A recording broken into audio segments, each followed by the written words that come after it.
प्रकृति ने हर जीव में एक भाव भरा है ताकि वो निश्चल ना रहे, कुछ न कुछ कर्म करता रहे, और वो भाव है भूख। संसार में हर जीव, हर पशु पक्षी प्राणी परिश्रम करता रहता है अपनी इस भूख को मिटाने के लिए। परंतु क्या अन्य जीवों की भांति मनुष्य की भूख भी पेट तक ही सीमित रहती? तन की भूख मिटाते मिटाते कब ये भूख मन और माया की तृष्णा में बदल जाती है पता ही नहीं चलता। और अधिकतर ये तृष्णा धन संग्रहित करने तक ही रह जाती। अपना जीवन जीना छोड़कर किसके लिए ये धन संग्रहित कर रहे हैं? आने वाली पीढ़ी के लिए। बड़ी विचित्र बात। अपना जीवन जीना छोड़कर धन संग्रहित करते करते अपने जीवन का सुख भी मिटा रहे हैं और आने वाली पीढ़ी को कर्म करने से भी बाधित कर। पूत कपूत तो क्यों धन संचय, पूत सपूत तो क्यों धन संचय। अपनी संतान को संस्कार दीजिए, धन नहीं। यदि संतान संस्कारी हो तो अपना स्वयं का एक संसार बना ली। यदि असंस्कारी हो तो आपका बना बनाया संसार यूं ही नष्ट कर दे। इसलिए जीवन में यदि कुछ संचय करना है तो ज्ञान संचय कीजिए, प्रेम संचय कीजिए और मेरे साथ प्रेम से कहिए राधे राधे। जीवन को रथ कहा जाता है, किंतु क्यों? अब आप कहेंगे कि इसलिए क्योंकि जीवन भी रथ की ही भांति चलता रहता है। किंतु कभी आपने इस रथ को समझने का प्रयास किया? रथ में आगे अश्व होते हैं और पीछे पहिए। ये अश्व आपके कर्म और ये पहिए कर्मफल। ये अश्व जहां जाते हैं ये पहिए उसी के पीछे पीछे आते हैं। यदि आपके अश्व यानी आपके कर्म शुभ सरल मार्ग पर चले तो आपकी यात्रा आनंदमयी होगी। यदि दुष्कर्म के बुरे पथ पर चले तो आपकी यात्रा गड्ढों और झटकों से युक्त होगी। अब चयन आपका है, आप क्या चाहते हैं? आपकी यात्रा आनंदमयी हो या पीड़ादायी? अपने कर्मों के अश्वों को नियंत्रण में रखें। फल का पहिया सदैव आपको मधुर रास ही देगा। राधे राधे। बताइए श्रेष्ठ कौन? रेशम के धागे बनाने वाला या उन धागों को बुनकर वस्त्र बनाने वाला? निश्चित रूप से वस्त्र बनाने वाला। अब बताइए श्रेष्ठ क्या है? माटी को पूरे तट पर बिखेर कर रख देने वाली बाढ़ या उस माटी को समेट कर उसी से एक मूर्ति बनाने वाला मूर्ति का? निश्चित रूप से मूर्ति का। अब बताइए श्रेष्ठ कौन है?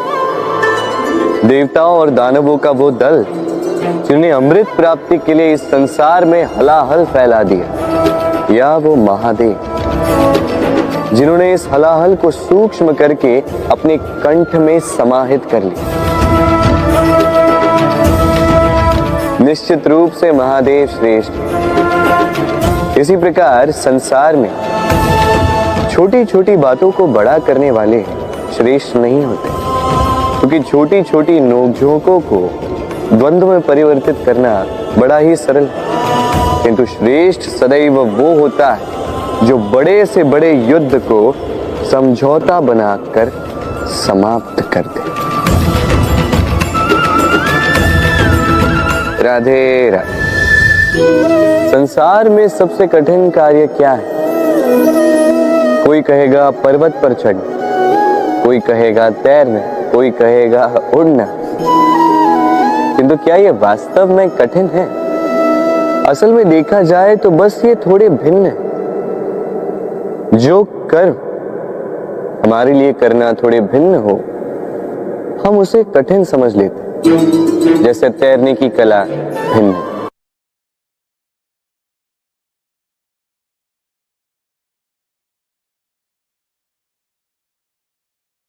बड़े ही परिश्रम से इसे बनाती हैं, अपने शरीर के रस से इसे बुनती हैं। क्या आप इसका उद्देश्य जानते हैं? आखिर मकड़ी इन जालों में नन्ही कीटों को फंसाकर उन्हें अपना भोजन बना लेती है। और क्या आप ये बात जानते हैं कि एक दिन मकड़ी इन्हीं जालों में फंसकर मृत्यु को प्राप्त हो जाती है? बताइए क्या करते हैं आप इन जालों के साथ? दिखते ही हटा देते हैं इनका अस्तित्व, है ना? दूसरी ओर चिड़िया का घोंसला। चिड़िया भी बड़े परिश्रम से इसे बनाती है, किंतु यदि चिड़िया इसे छोड़कर चली भी जाए, उसके पश्चात भी लोग इसका विनाश नहीं करते। कारण क्या? कारण यह है कि इसका निर्माण जीवन के संचयन के लिए किया गया था, आखेट के लिए नहीं। स्मरण रखिएगा, जीवन में आपका परिश्रम कितना भी अधिक हो, यदि आपका लक्ष्य शुभ ना हो तो आपको भी विनाश पाना ही होगा। तो सृजन करते रहिए और मगन होकर कहें राधे राधे।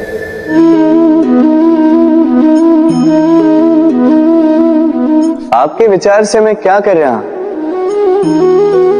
आप कहेंगे मैं दीपक जला रहा हूं।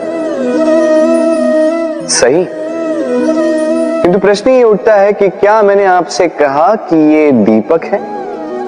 नहीं। क्या इस दीपक ने स्वयं अपना परिचय आपको दिया? नहीं। फिर आपने कैसे जाना कि ये दीपक है? उत्तर है प्रकाश, जो स्वयं जल कर अंधकार में संसार को राह दिखाए, वो दीपक है। जो निराशा में आशा की ज्योत दिखाए, वो दीपक है। दूसरी ओर सर्प है, जो दिखे नहीं, बस फुफकार दे तो लोग भयभीत हो जाते हैं। अर्थात व्यक्ति का परिचय उसके कर्मों से मिलता है, इसलिए आपको ये बताने की आवश्यकता नहीं कि आप कौन हैं। ये आपके कर्म ही निश्चित करेंगे कि लोग आपसे दीपक समझकर प्रेम करेंगे या सर्प समझकर भयभीत रहेंगे। राधे राधे। समय कितना विचित्र होता है। समय हमारे साथ हो तो हम स्वयं को राजा मान लेते हैं, वही समय यदि विरुद्ध हो जाए तो रंक बनने में समय नहीं लगता। इसलिए मनुष्य की एक आदत होती है, बुरे समय के लिए कुछ बचा कर रखता है।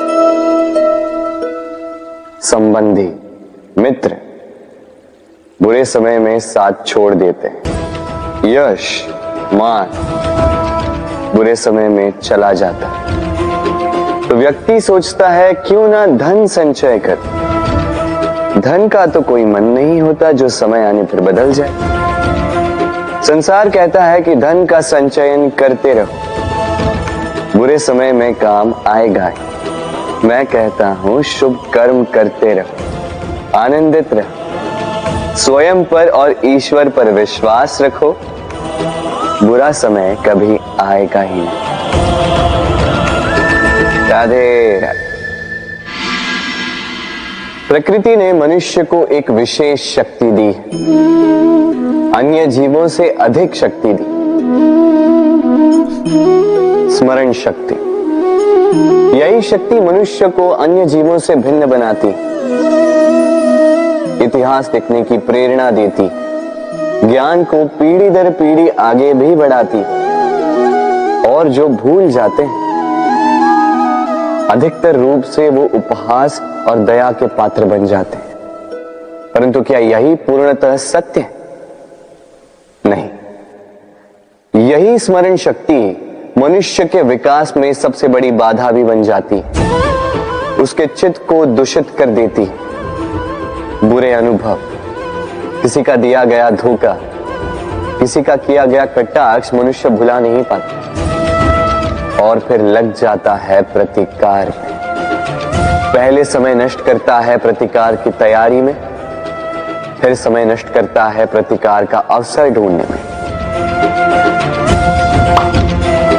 यदि संतोष पाना है, यदि जीवन में आनंद पाना है, तो स्मरण शक्ति का सदुपयोग कीजिए। अपनी स्मरण शक्ति को केंद्रित कीजिए केवल अच्छी बातों और अच्छी यादों की ओर। जीवन में प्रसन्नता आए। राधे राधे। मनुष्य अपने परिवार के लिए क्या कुछ नहीं करता, दिन रात परिश्रम करता है ताकि अपने परिवार की आवश्यकता पूर्ति के लिए धन कमा सके।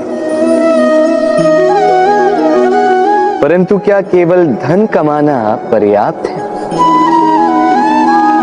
आप कहेंगे हाँ, क्यों नहीं। धन से सब कुछ मिलता है, विद्या मिलती है, घर मिलता है, औषधि मिलती है, क्या कुछ नहीं मिलता। ये सब एक सीमा तक ठीक, किंतु तनिक मन से सोच के देखिए, जब बालक रोगी होता है तो वो उस कड़वी औषधि को क्यों पी लेता? इसलिए क्योंकि उसके पिता ने उस औषधि को धन से खरीदा? नहीं, बल्कि इसलिए क्योंकि उसके सामने खड़ा उसका पिता, उसे उन पर विश्वास है। विश्वास है कि वो उसे कुछ नहीं होने देंगे। ये विश्वास, ये संस्कार, ये सीख कभी धन से नहीं मिलती। ये मिलती है उस समय से जो माता पिता ने अपने संतान के साथ बिताया। इसलिए जीवन में धन अवश्य कमाई, किंतु अपने परिवार को भी समय दीजिए, प्रसन्नता मिलेगी। राधे राधे। मुझे बताइए, इस दीवार को तोड़ने का क्या लाभ है? यदि किसी संबंध में संदेह घर कर लेता है तो आए दिन शत्रुता की स्थिति बनी रहती है। कल कोई और कारण बन सकता है इस दीवार के पुनः बनने का। तो क्या पुनः इस दीवार को बनाएंगे काका? संबंध की पवित्रता वैसी होनी चाहिए जैसे एक माता और संतान के प्रेम में होती है। निश्चल, निर्दोष, कि बात केवल रूठने मनाने तक ही सीमित रहे।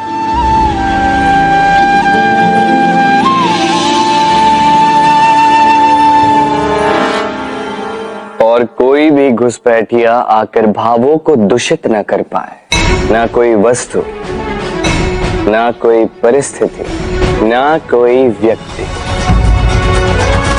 कोई उन्हें अलग न कर पाए काका। सोचिए, यदि ये दीवार पुनः बननी है तो इसे तोड़ा ही क्यों जाए? यदि मन में एक अटूट संबंध स्थापित करने का दृढ़ निश्चय ही ना हो तो क्यों तोड़े इस दीवार को? बताइए, है विश्वास, है अटूट विश्वास कि ये संबंध कभी ना टूटेगा? यदि है तो तोड़ दीजिए इस दीवार में, अन्यथा पति पत्नी का संबंध सबसे बड़ा संबंध माना जाता है और है भी। सप्तपदी लेकर 7 जन्मों तक दोनों एक दूसरे के साथ जुड़ जाते हैं, एक दूसरे के अर्धांग बन जाते हैं। अर्धांग अर्थात अर्ध अंग। क्या इसका महत्व आप समझ पा रहे हैं? अपना समस्त जीवन किसी के साथ बांटना। किंतु क्या संसार के सारे पति पत्नी एक दूसरे के साथ अपना समस्त जीवन बांट सकते हैं? क्या इसमें सभी सक्षम रह पाए हैं? अपना जीवन किसी और के साथ बांटने के लिए सबसे महत्वपूर्ण बात है स्वीकृति, स्वीकार करना। सामने वाले व्यक्ति को स्वीकार करना, उसकी अच्छाइयां भी, उसकी बुराइयां भी। संपूर्णतः रूप से व्यक्ति को स्वीकार करना होगा, तभी ये संबंध बढ़ेगा, तभी ये संबंध और भी सुंदर बनेगा। एक दूसरे के दोष ढूंढना, उन्हें गिनाना, ये केवल और केवल एक ही कार्य करता है, इस संबंध के जीवन का नाश करता है। बस बदले में होना ये चाहिए, एक दूसरे के दोष समझकर उन्हें आभास करवाए बिना उन्हें सुधार देना चाहिए, उनकी कमियों को उनकी शक्ति बना देनी चाहिए। यही तो होता है दाम्पत्य, यही होता है बुराइयों का दमन, और यही होता है गुणों का उदय। राधे राधे।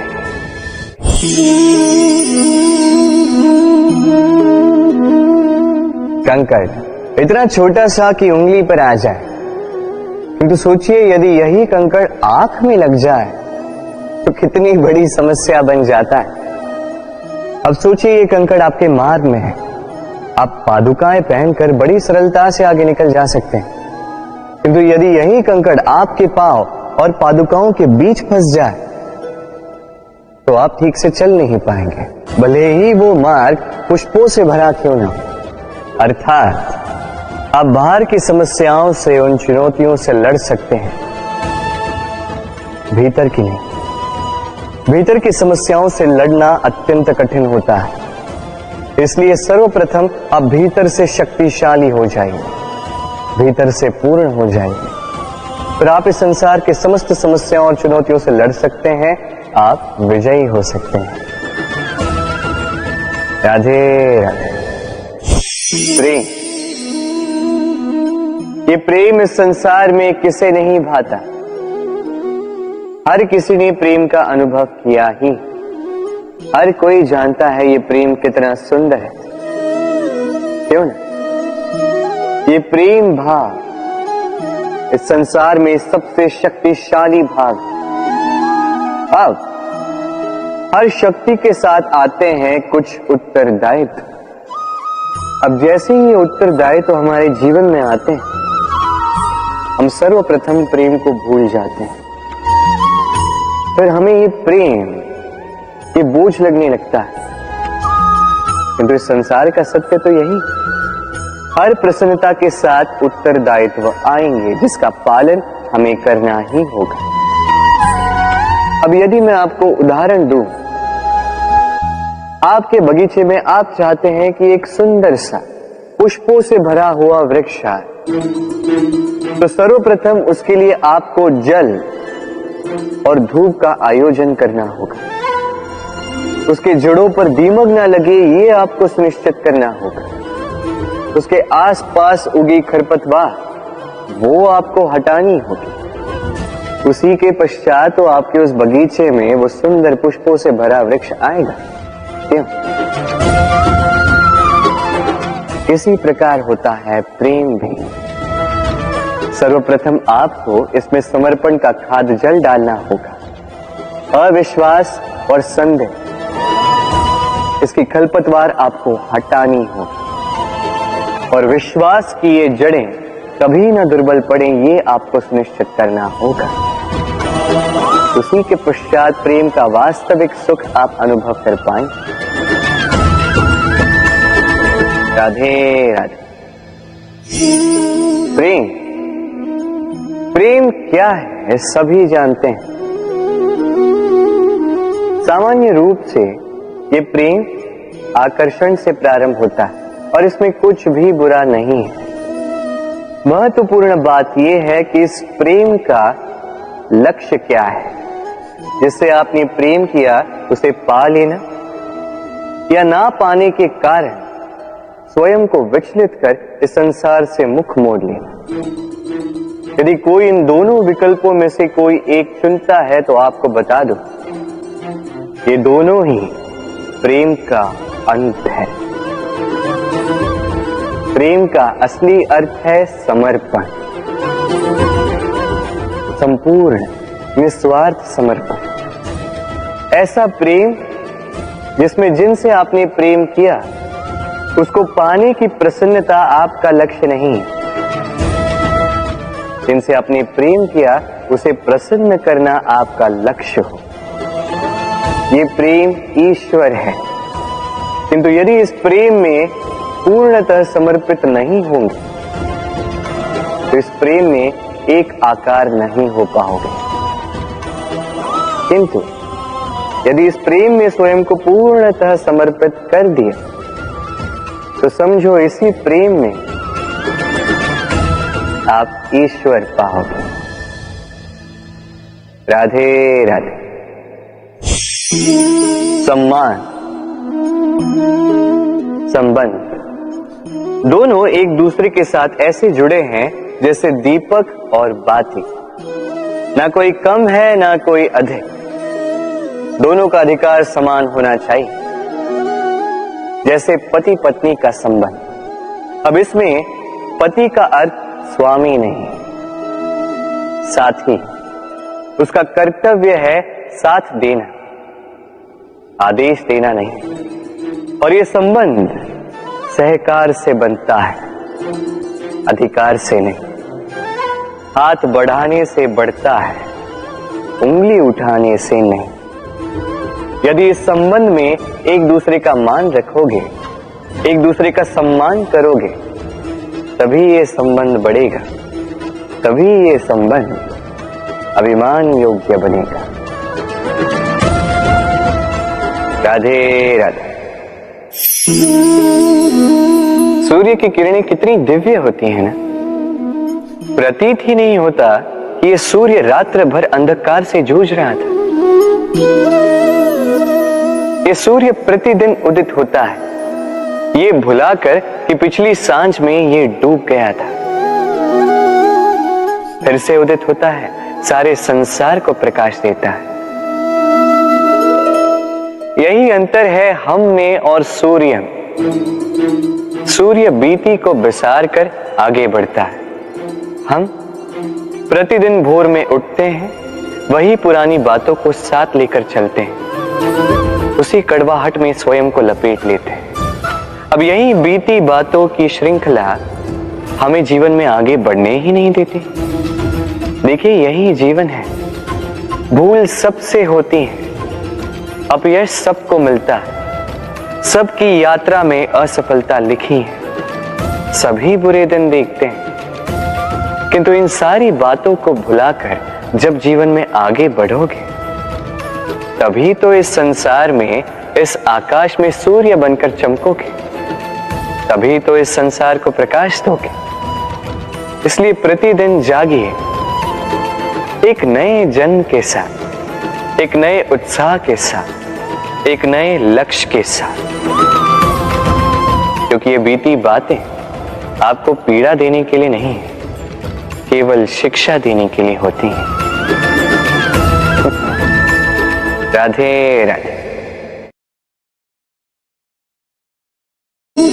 नवरात्रि का पर्व आरंभ हो चुका है और ये पर्व अत्यंत भव्य है, क्योंकि ये पर्व जगत माता से जुड़ा है। मां कितना छोटा सा शब्द है, किंतु ठीक से देखो तो समस्त संसार इसी शब्द में समा है। मां जो अपनी संतान के लिए हर संभव प्रयास करती है, कुछ भी करने के लिए सज्ज रहती है। मां जिसका सबसे बड़ा गुण निश्चलता, मन में ना कोई पूर्वाग्रह, ना कोई भेदभाव, ना कोई छल कपट, और इतनी भोली होती है मां। संतान भले ही झूठा रो दे, मां को लगता है कि कदाचित वास्तव में भूख लगी होगी। मां चाहे जन्म देने वाली हो, चाहे पालने वाली, स्वर्ग, ये स्वर्ग हमें मां के चरणों के नीचे ही प्राप्त होता है। इसी मां को हमारा शत शत प्रणाम। राधे। सहनशीलता मां का दूसरा सबसे बड़ा गुण। कहते हैं कि धरती से अधिक सहनशील और कोई नहीं। उसे खोदने के पश्चात भी धरती हमें फसल देती है, किंतु मां, ये मां धरती से कम सहनशील नहीं। तनिक सोचिए, 9 माह तक संतान को अपनी कोख में रखना, क्या ये सहनशीलता कोई पुरुष दिखा सकता? क्या ये सहनशीलता कोई पिता दिखा सकता है? स्त्री में शील भले, सहनशीलता की परिभाषा उसे मां बनने के पश्चात प्राप्त होती है। स्वयं का अस्तित्व भुलाकर संतान का अस्तित्व बनाती है। शिशु की लात खाकर भी आनंद से उसे दूध पिलाती है। ये होती है मां। और इसी मां जननी को हमारा शत शत प्रणाम। राधे राधे। मां का एक और सबसे महान गुण स्वयं को ढालने की अद्भुत शक्ति। जिस प्रकार एक मां स्वयं को ढाल सकती है और कोई नहीं कर सकता। मां एक महानदी की भांति है जिसकी ऊर्जा असीमित है किंतु अहंकार बिल्कुल नहीं। जिस प्रकार एक नदी ढलान के अनुरूप मुड़ जाती है, उसी प्रकार एक मां अपनी संतान के अनुरूप ढल जाती है, चाहे जैसी भी परिस्थिति हो। उसके सोने के समय के अनुरूप स्वयं का सोना, उसके जागने के समय के अनुरूप स्वयं का जगना। संतान की इच्छा का भोजन वो स्वयं का मनपसंद भोजन बना लेती है। ये मां का आंचल ही तो है जो धूप में छाप बनकर आता है, जो शीत में कंबल बनकर आता है। मां ऐसी होती है कि संतान की निद्रा ना टूटे, इसलिए एक करवट सोने का अभ्यास कर लेती है। और इतना स्वयं को केवल वही ढाल सकती है जो संतान की ढाल बन सकती है। इसी मां को हमारा शत शत नमन। राधे राधे। मां के दो और सबसे महान गुण साहस और संबल। साहस ये कि वो अपने संतान के लिए कुछ भी कर सकती, और संबल ये कि वो अपनी संतान को कभी टूटने बिखरने नहीं देगी। तनिक सोचिए, जब भी आपको चोट लगती है, चीख से पूर्व मां का नाम मुख में क्यों आता है? तनिक सोचिए, जब आपको बल की आवश्यकता होती है, साहस की आवश्यकता होती है, आगे आप अपना मार्ग देख रहे हैं जो अत्यंत कठिन प्रतीत हो रहा है, तब मुख से मां की ही शपथ क्यों निकलती? क्योंकि मां ही है जो हमें साहस देती है, मां ही है जो हमें सहारा देती है। मां जानती है कैसे हमारी उंगली पकड़ के हमें चलना सिखाना है। मां ये भी जानती है कि कैसे कान पकड़ के हमें उचित मार्ग पर लाना है। इसी साहसी मां को हमारा शत शत नमन। राधे राधे। कभी आपने सुना है हिरणी सिंह से बचने के स्थान पर उससे जाके लड़ पड़ी? हिरणी ने सिंह पर आक्रमण कर दिया। कभी सुना है? कभी नहीं। किंतु ऐसा हो सकता है, ऐसा होता भी है, और ये होता तब है जब हिरणी के शावक संकट में हो। जब उन्हें सिंह से प्राणों का संकट हो, तब हिरणी भी आके सिंह से लड़ पड़ती है, उससे भिड़ पड़ती है, क्योंकि वो मां है और मां अपनी संतान के लिए कुछ भी कर सकती है। ये ममता है, ये जितनी कोमल हो सकती है उतनी ही कठोर भी हो सकती है, और अपनी संतान के हित के लिए वो क्रोध की पराकाष्ठा पार करते हुए अपनी संतान की सुरक्षा करके ही रहेगी। और इसीलिए तो मां संतान के जीवन की सबसे बड़ी ढाल कहलाती है। इसी मां को हमारा शत शत नमन। राधे राधे। करुणा, करुणा वो भाव है जिससे संसार के सारे भाव जन्म लेते हैं, और ये समस्त संसार ये मां से जन्म लेता है। मां वो व्यक्ति है जो करुणा का सागर है। संतान को देखकर ही समझ जाती है कि उसकी विडंबना क्या है, उसकी आवश्यकता क्या है। संतान के नेत्रों में यदि अश्रु दिखे, वो देखकर ही समझ जाती है कि उसके शरीर के कौन से भाग में उसे चोट लगी है। संतान के बिना कहे मां समझ जाती है कि आज भोजन में संतान क्या खाएगी। ये होती है मां।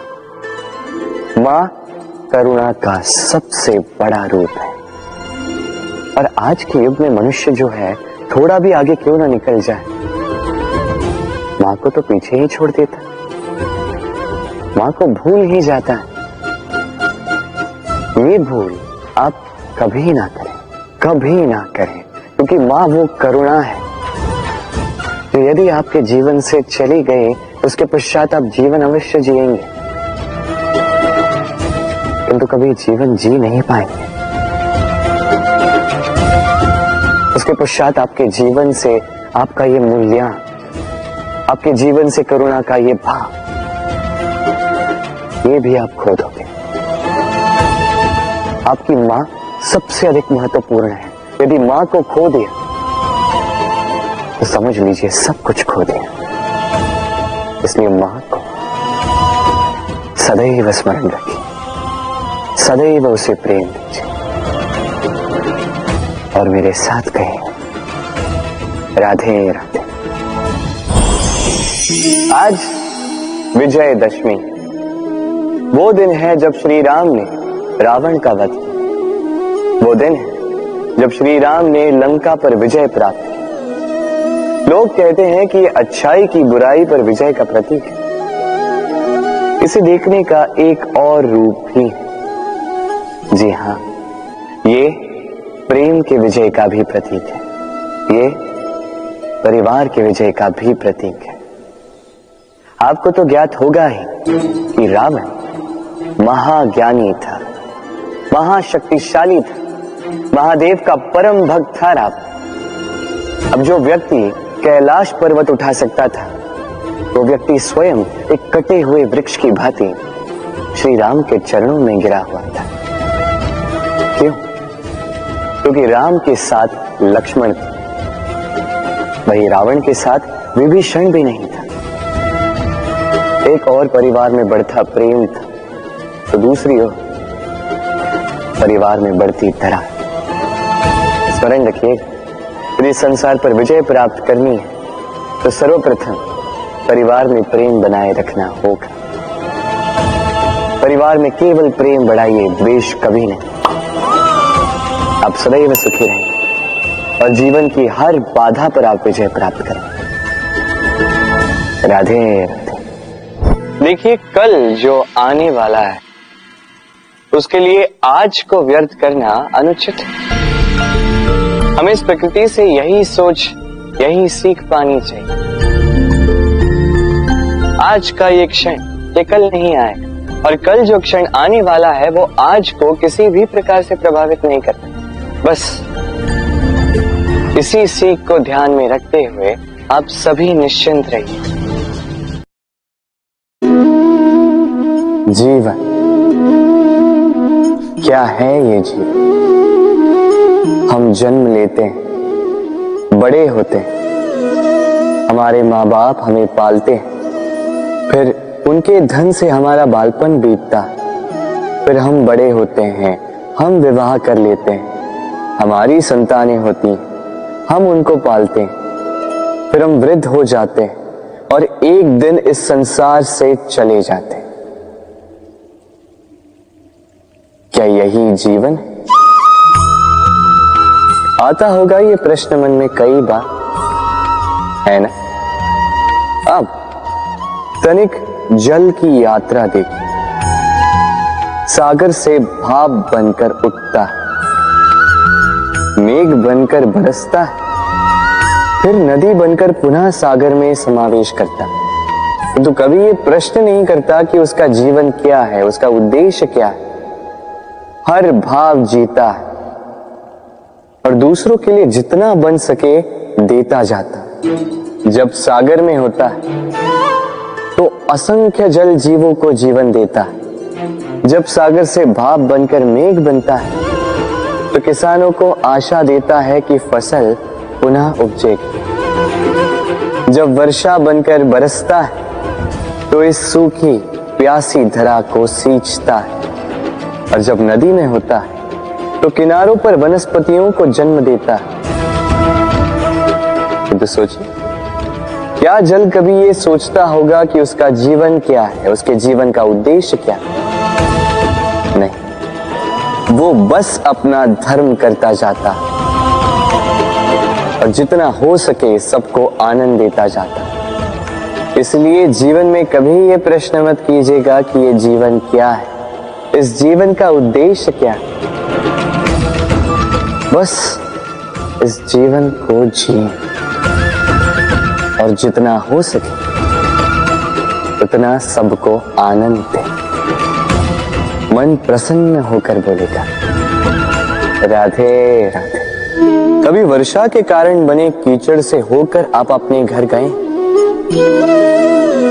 पादुका पहनने के कारण आप उस कीचड़ से तो बच जाते, किंतु उन पादुकाओं द्वारा उड़ने वाली कीचड़ की बूंदें आपके वस्त्रों को मैला कर ही देती।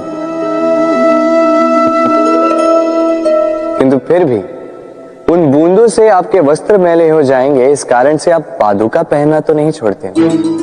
इसी प्रकार जीवन में कुछ ऐसे लोग भी आते हैं पादुका की भांति, जो आपको कीचड़ से तो बचा लेते हैं, किंतु वस्त्र रूपी आपके मन पर शंका के दाग लगा ही जाते हैं। इन लोगों के कारण से मन को खिन्न करने की आवश्यकता नहीं। आवश्यक है ये सोचना कि आपको आपके पांव कीचड़ से बचाने या आपके वस्त्र। जीवन में गंभीर होना अच्छी बात है, किंतु हर बात को यदि गंभीरता से लेने लगोगे तो जीवन का आनंद समाप्त हो जाएगा। ये संसार अनित्य है, यहाँ पे ऐसा कुछ भी नहीं जो सदा के लिए जीवित रहेगा। तो जब तक ये जीवन है, संतोष और आनंद से जी। स्वयं पर छिटकने वाले कीचड़ पर ध्यान ना दें, बस आनंद बांटते रहें। मन प्रसन्न होकर बोले राधे राधे। व्यक्ति को जब अपने प्रेम को खो देने का भय होता है तो वो अपने प्रेम को इतने कस के पकड़ कर रखता है कि प्रेम को ही पीड़ा होने लगती है।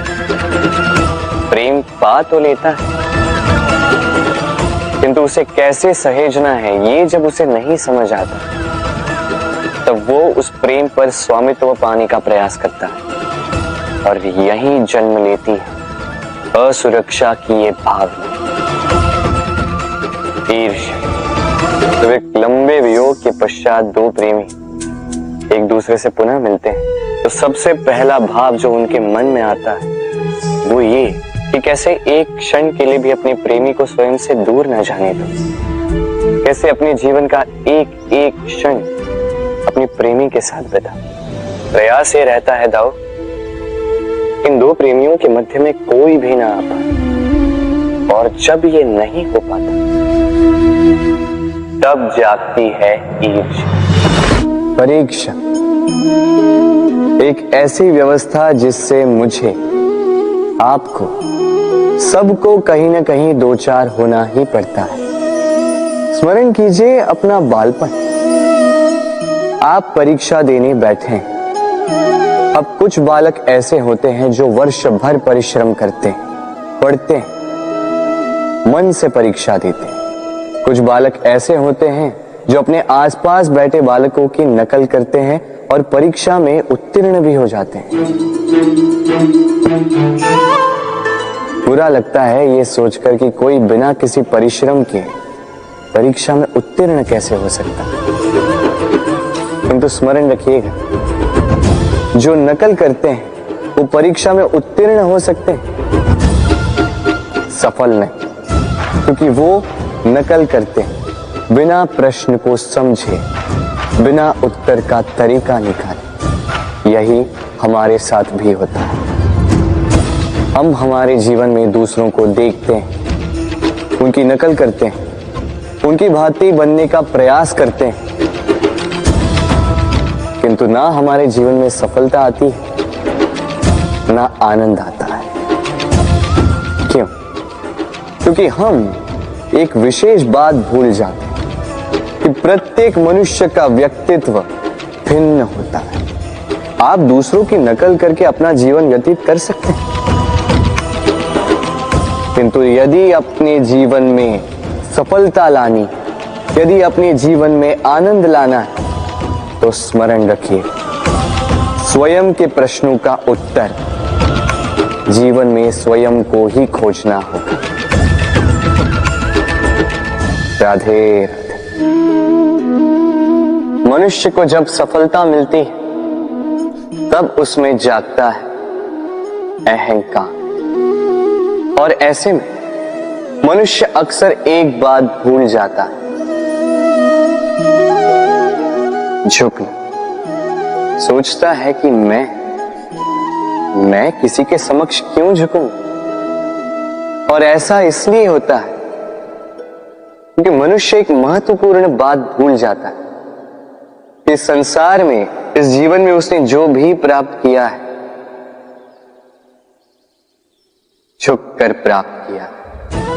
बालपन में चलना सीखा तो इस धरा पर झुककर, गिरकर।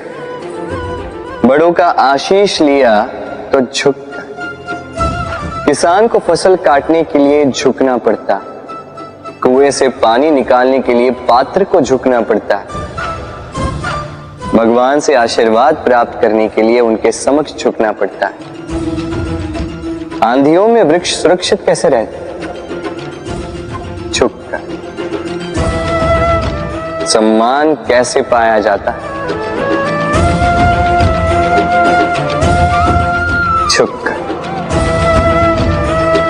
किसी के समक्ष झुकने का अर्थ स्वयं का आत्मसम्मान खो देना नहीं होता। उसका अर्थ होता है विनम्रता।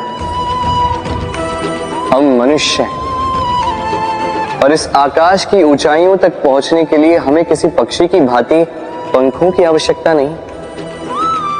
बस जितना झुकेंगे उतना ही ऊपर उठेंगे। राधे राधे। आप इस संसार में ऐसे कई लोगों को जानते होंगे जिन्हें आप स्वार्थी मानते हैं, जो आवश्यकता पड़ने पर ही आपको स्मरण करते हैं, अन्यथा वर्षों तक कहीं दिखाई भी नहीं देते। किंतु जैसे ही उनकी आपके सहायता की आवश्यकता पड़ती है, हाथ जोड़कर आपके सामने सज्ज रहते। बड़ा क्रोध आता है ना इनको, मन खिन्न हो जाता है। मन से ये स्वर निकलता है कि इस व्यक्ति की सहायता ना करें, किंतु ऐसा कभी मत कीजिए।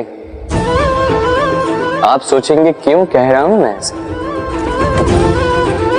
स्मरण रखिएगा, दीपक का स्मरण व्यक्ति केवल तभी करता है जब अंधकार गहरा हो जाता है।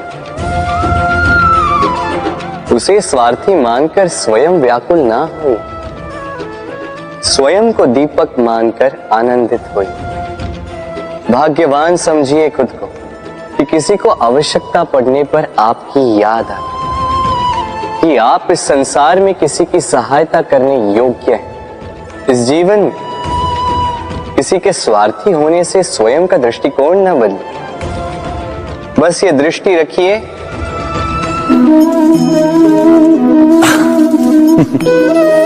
मनुष्य के सारे संबंधों का आधार है अपेक्षा। पति कैसा हो जो मेरा जीवन सुख और सुविधा से भर दे, पत्नी कैसी हो जो सदैव मेरे प्रति समर्पित रहे, संतान कैसी हो जो मेरी सेवा करे, मेरा आदेश माने।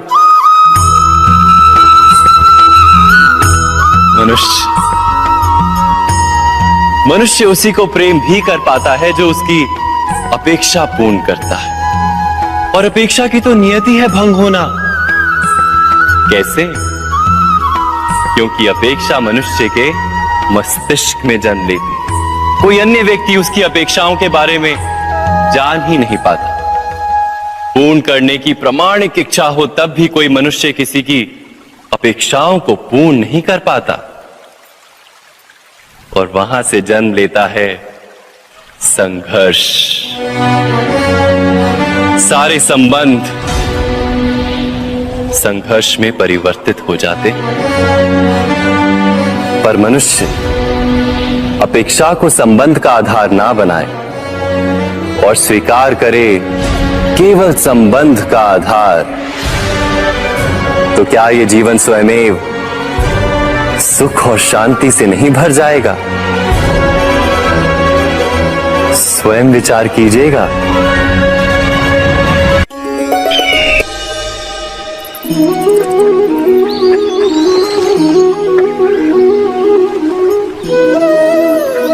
समय के आरंभ से ही मनुष्य को एक प्रश्न सदा पीड़ा देता है कि वो अपने संबंधों में अधिकतम सुख और कम से कम दुख किस प्रकार प्राप्त कर सकता है।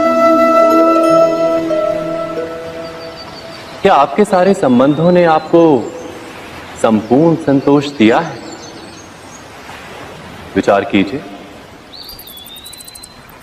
हमारा जीवन संबंधों पर आधारित है, हमारी सुरक्षा संबंधों पर आधारित है।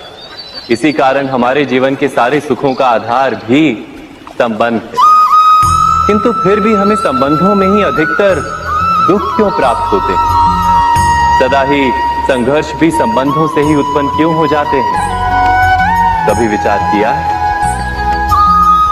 जब कोई व्यक्ति किसी अन्य व्यक्ति के विचार अथवा कार्य को स्वीकार नहीं करता, उसमें परिवर्तन करने का प्रयत्न करता है, तो संघर्ष जन्म लेता है।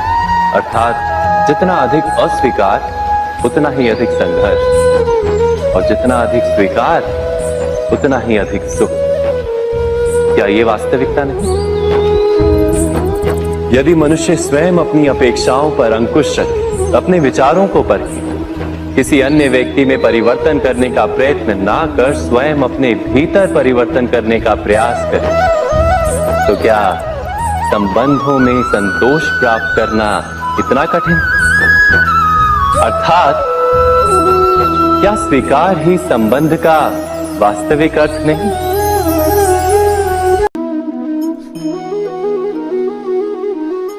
जगत में प्रत्येक व्यक्ति को किसी ना किसी प्रकार की निर्बलता अवश्य होती। जैसे कोई बहुत तेजी से दौड़ नहीं पाता तो कोई अधिक भार नहीं उठा पाता, कोई असाध्य रोग से पीड़ित रहता है तो कोई पढ़े हुए पाठों को स्मरण में नहीं रख पाता। ऐसे अनेकों उदाहरण और भी हैं। क्या आप किसी ऐसे व्यक्ति को जानते हैं जिसे सब कुछ प्राप्त हो और हम जीवन की उस एक निर्बलता को जीवन का केंद्र मानकर जीते हैं? इस कारणवश हृदय में दुख और असंतोष रहता है सदा। निर्बलता मनुष्य को जन्म से अथवा संजोग से प्राप्त होती है, किंतु उस निर्बलता को मनुष्य का मन अपनी मर्यादा बना लेता है। किंतु कुछ व्यक्ति ऐसे भी होते हैं जो अपने पुरुषार्थ और श्रम से उस निर्बलता को पराजित कर देते हैं। क्या भेद है उनमें और अन्य लोगों में? क्या आपने कभी विचार किया है? सरल सा उत्तर है इसका। जो व्यक्ति निर्बलता से पराजित नहीं होता, जो पुरुषार्थ करने का साहस रखता है हृदय में, वो निर्बलता को पार कर जाता है। अर्थात निर्बलता अवश्य ईश्वर देता है, किंतु मर्यादा मनुष्य का मन ही निर्मित करता है। स्वयं विचार कीजिए।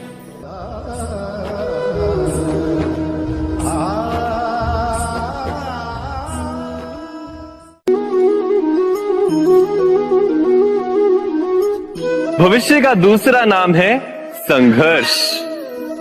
हृदय में आज इच्छा होती है और यदि पूर्ण नहीं हो पाती तो हृदय भविष्य की योजना बनाता है। भविष्य में इच्छा पूर्ण होगी ऐसी कल्पना करता रहता है, किंतु जीवन ना तो भविष्य में है ना अतीत में। जीवन तो इस क्षण का नाम, अर्थात इस क्षण का अनुभव ही जीवन का अनुभव। पर हम ये जानते हुए भी इतना सा सत्य समझ नहीं पाते। या तो हम बीते हुए समय के स्मरणों को घेर कर बैठे रहते, या फिर आने वाले समय के लिए हम योजनाएं बनाते रहते हैं, और जीवन जीवन बीत जाता है। एक सत्य यदि हम हृदय में उतार लें कि ना हम भविष्य देख सकते हैं ना ही भविष्य निर्मित कर सकते। हम तो केवल धैर्य और साहस के साथ भविष्य को आलिंगन दे सकते, स्वागत कर सकते हैं भविष्य का। तो क्या जीवन का हर पल जीवन से नहीं भर जाएगा? स्वयं विचार कीजिए।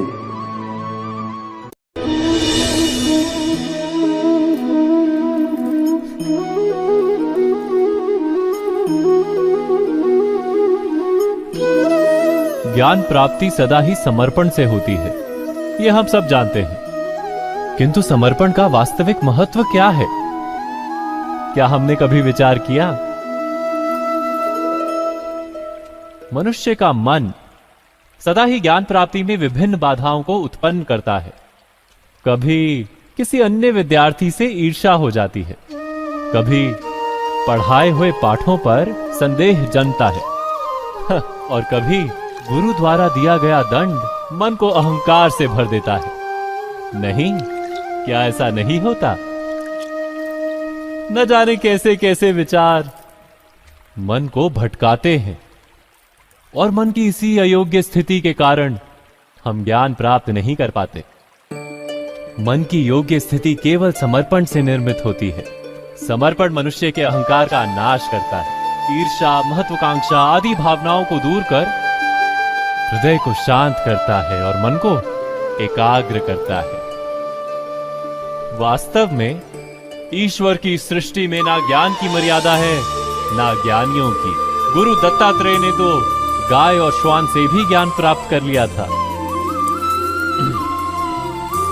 अर्थात विषय ब्रह्म ज्ञान का हो या जीवन के ज्ञान का या गुरुकुल में प्राप्त होने वाले ज्ञान का, उसकी प्राप्ति के लिए गुरु से अधिक महत्व है उस गुरु के प्रति हमारा समर्पण। क्या ये सत्य नहीं?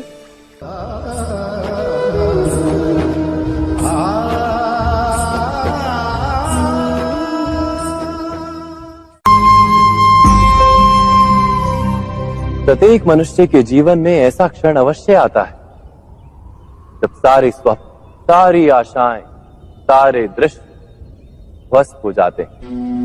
जीवन के सारे आयोजन ही बिखर जाते हैं। एक और धर्म होता है और दूसरी ओर सुख। इसी को धर्म संकट कहते हैं। जब धर्म का वहन ही संकट हो और धर्म का त्याग ही सुख हो।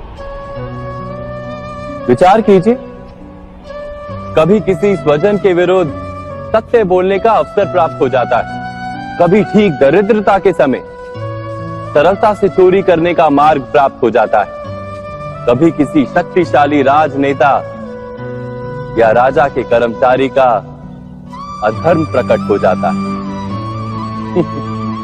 सबके जीवन में ऐसी घटना बनती ही रहती है। अधिकतर लोग ऐसे किसी क्षण को धर्म संकट के रूप में जान ही नहीं पाते। हमें किसी प्रकार के संघर्ष का अनुभव ही नहीं होता। सहजता से सुख की ओर खींचे चले जाते हैं, जैसे मक्खी गुड़ की ओर खींची चली जाती। वास्तव में धर्म संकट का क्षण ईश्वर के निकट जाने का क्षण होता है। यदि हम संघर्षों से भयभीत ना हो, सुख की ओर आकर्षित ना हो, अपने धर्म पर दृढ़ रहे, तो ईश्वर का साक्षात्कार दूर नहीं।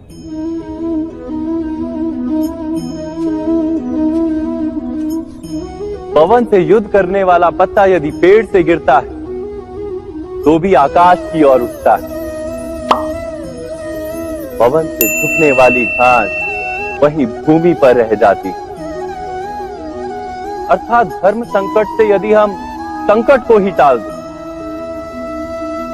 तो सुख तो मिलता है, जीवन बढ़ता है, किंतु क्या चरित्र नहीं टूटता? क्या आत्मा दरिद्र नहीं हो जाती? क्या ईश्वर से अंतर नहीं हो जाता? स्वयं विचार किए।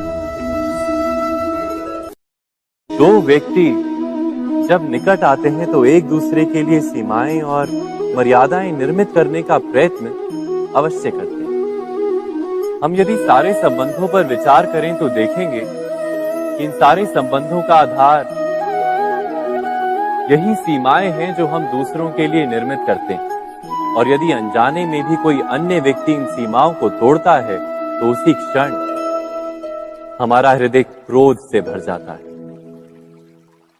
इन सीमाओं का वास्तविक रूप क्या है? क्या हमने कभी विचार किया? सीमाओं के द्वारा हम दूसरे व्यक्ति को निर्णय करने की अनुमति नहीं देते, अपना निर्णय उस व्यक्ति पर थोपते हैं, अर्थात किसी की स्वतंत्रता का अस्वीकार करते हैं। और जब स्वतंत्रता का अस्वीकार किया जाता है तो उसका हृदय दुख से भर जाता है। और जब वो सीमाओं को तोड़ता है तो हमारा हृदय क्रोध से भर जाता है। क्या ऐसा नहीं होता?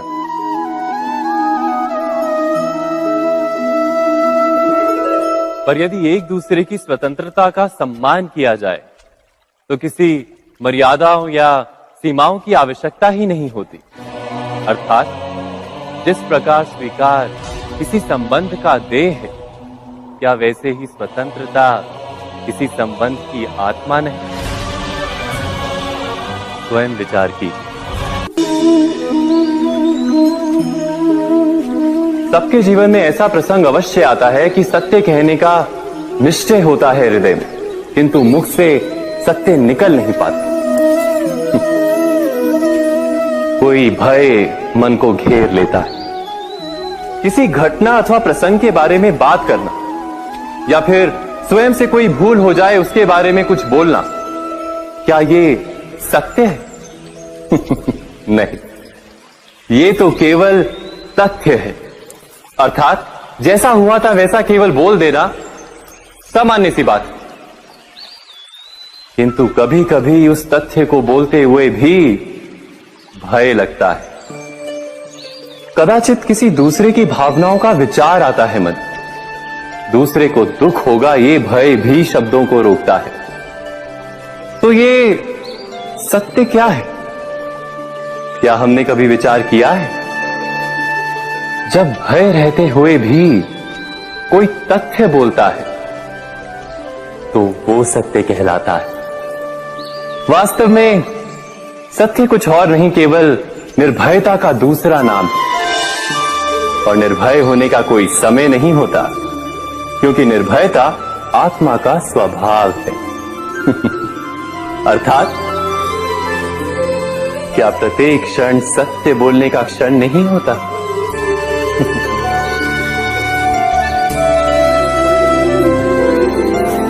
स्वयं विचार कीजिए।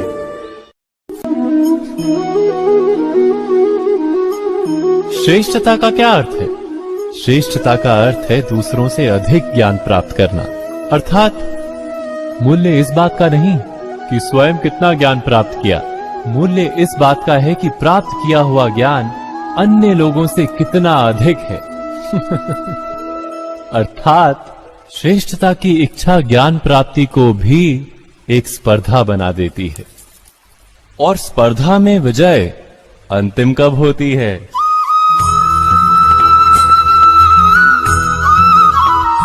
कुछ समय के लिए तो श्रेष्ठ बना जा सकता है, किंतु सदा के लिए कोई श्रेष्ठ नहीं रह पाता।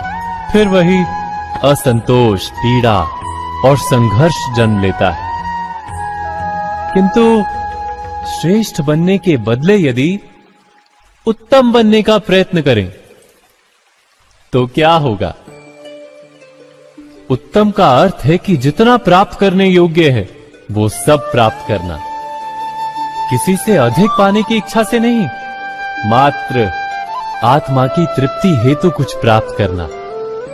उत्तम के मार्ग पर किसी अन्य से स्पर्धा नहीं होती, स्वयं अपने आप से स्पर्धा होती है।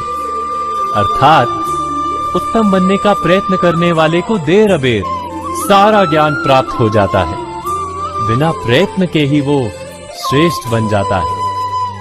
किंतु जो श्रेष्ठ बनने का प्रयत्न करता है वो श्रेष्ठ बने या ना बने, उत्तम कभी नहीं बन पाता।